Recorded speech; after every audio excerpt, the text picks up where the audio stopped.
This video is based on some written instructions for winterizing the cottage and draining pipes. On the porch behind the palm tree is the switch for the water pump.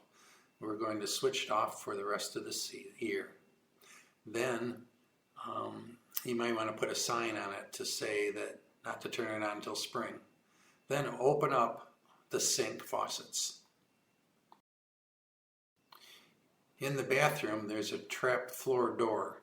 We're going to lift that up and open up 2 valves to let the water drain out. In case you haven't seen the trap door, it's under the floor. Roll that back, take a screwdriver, because it's kind of heavy. And there's the pit under the bathroom. Next, we're going to have to disassemble the faucet valve to remove the ceramic cartridge. There's a couple threaded pieces that you unscrew and you pull the valve out after removing the handle, and then we will take that valve cartridge home. Next, we'll work on the water heater and filter system area. The water heater is very sensitive. The water cannot freeze inside. Just looking at the inside of this should give you a clue how sensitive it is. Next, you're going to remove the A and B filter bottoms. You'll need to have a bucket underneath because there'll be water inside. You'll take them both apart by using the filter hand tool to loosen them, and then you can turn them by hand, and then you can pull out the filters and throw them away. Put new filters in, and we use a little bit of lube on the O-ring seals inside so that when you close it back up it won't leak. Now we can winterize the tankless water heater. It will have water sitting in it, so we need to open up all the valves and blow through the tube above number 2 to get all the water, as much water out as we can. Then we're going to close valve number 1 and put pink fluid in number 2. Valve 3 should be closed, so the pink fluid goes in there.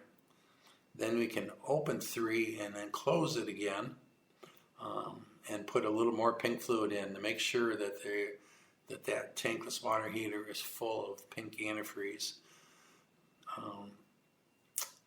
Then we'll close valve 2 and 3 and 1 will all be closed, and now it will be ready. Now we need to drain the outside underground pipes. That takes us to the next step, the water pump. We're going to have to take the head off. There'll be 3 nuts. You're going to need an adjustable wrench to take the nuts off. And then you'll need the long steel pipe that's in the shed that will turn the valve. And you can pause the video and read these instructions, or get the written instructions and go through this. And okay, I took the screws off. 3 screws, 2 nuts on top of there, and a screw nut on this side. We're going to put this long shaft down that tubey, and then I'm going to open up the valve. I have to put the tube down, lift it up 1/2 inch, turn, let the water out. We'll let it drain a while, and then we tighten it back up, and it is drained for the winter. Be real careful with that metal tube, as pointed out in the upper right. And also you may need some grippy rubber gloves to be able to turn that cold metal shaft. Note the left-hand picture kind of shows the old faucet. It's no longer there. It's now up close against the house as shown on the right-hand picture. Adding the pink RV antifreeze is the easiest thing to do, except for the kitchen sink. It'll be a little tricky. You got to make sure you have enough in each of the drains, kitchen drain, bathroom sink drain, and the shower drain. I don't want those pipes to crack.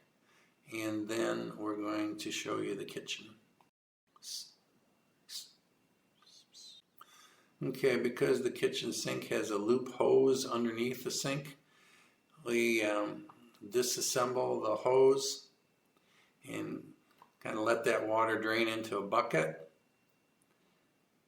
and try to get as much water out as we can. Then I took the faucet head off of the hose, and I'm going to put some of the pink RV fluid down that hose. And I put maybe half a cup, it doesn't even need that much, but something in there just to make sure that it doesn't freeze. Then of course in the drains, bathroom sink drain, cup and a half or so, at least a couple cups in the shower drain. And then for the toilet, we're going to put about 3 cups in the tank after the tank's been completely emptied as far as possible, and then a couple cups in the bowl. Finally, other things that we need to do would be to empty out the refrigerator, clean it out, take things home or throw them out. We want to bring home any of the lithium batteries, weed whacker, blower, hand vac. Bring that ceramic cartridge from the shower. Bring home all the paint cans and any liquids that shouldn't freeze. And bring home bedding and rugs and curtains that might need to be cleaned. We want to remove the furnace cover and turn the gas valve off, and we're going to leave it off until spring. We'll switch the main circuit breaker off in the bedroom and behind the mirror in the bedroom, and then make sure all the doors and windows are locked. Take AA batteries out of clocks and so forth. Stop the internet and garbage services. Here's a picture of the batteries and the paint cans. Here's the behind that mirror, behind the dresser is where the circuit breaker box is. And if you want to review that list, you can pause the video. And here's the gas valve that gets turned off. Thanks.